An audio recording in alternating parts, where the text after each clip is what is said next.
79, the A320 going to Phoenix, Arizona. MzeroA flying heavy on Kilo, Volkswagen Alpha. Who's a Kilo Thai? Who is that? MzeroA flying heavy.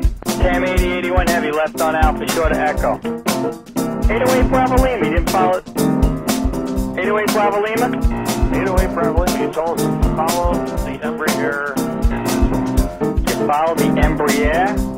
JetBlue 1069? Hi, and welcome to MzeroA's video podcast, episode number 12, Briefing Approach Plates. I'm your host, Jason Schappert.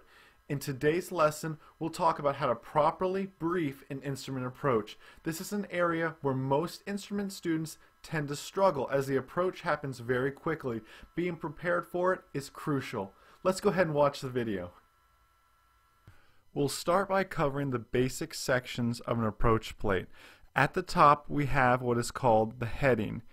In the heading, you can find the type of approach, where it's located, and what runway it's for.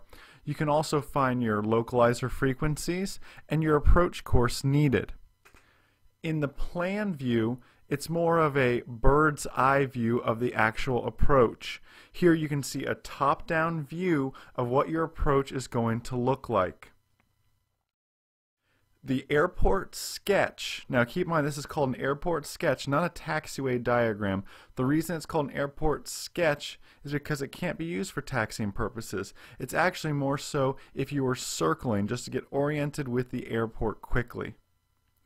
Next is our profile view. This is a sideways view of the instrument approach that you're currently shooting, and it allows you to see altitudes a little bit better from that side profile view.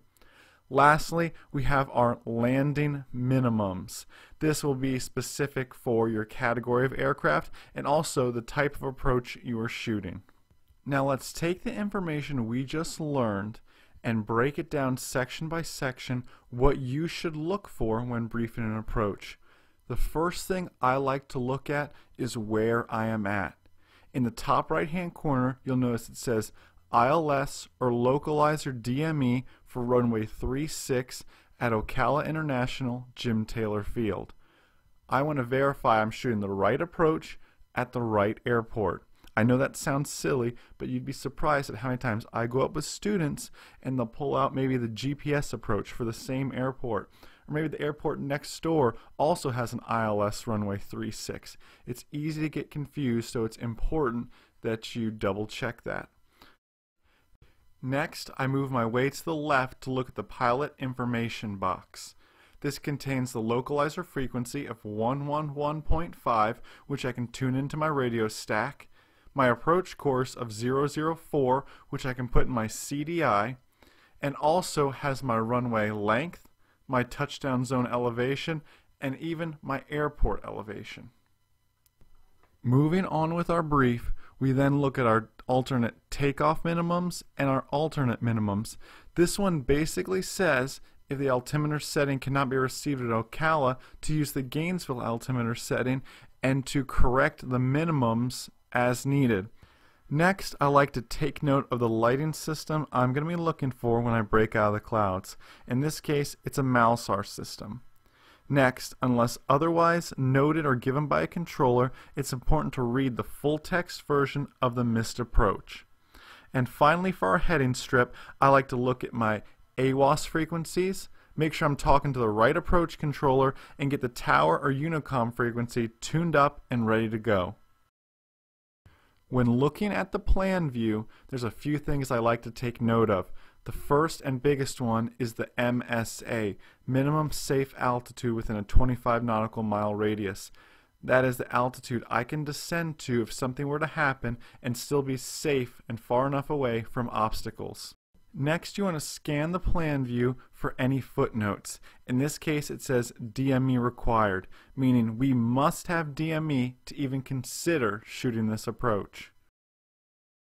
Also, the plan view gives us a good chance to look at our localizer frequency again and have a chance to identify it with its Morse code identifier. As we approach the home stretch of our brief, there's still a few key things to look at. In the profile view, I like to look at any MDAs, or also known as hard altitudes. We can tell they're hard altitudes because they have the line beneath them. You can go that high, but no lower. Lastly, the approach minimums, or landing minimums for our category and for the approach we're shooting. I always read this last, so it's the last thing in my memory. You're on Bravo, you're short of Victor Alpha, you're Beam the Iberian. The Beam Alitalia on the left there. Beam Alitalia. Alright, just hang on. JetBlue 179?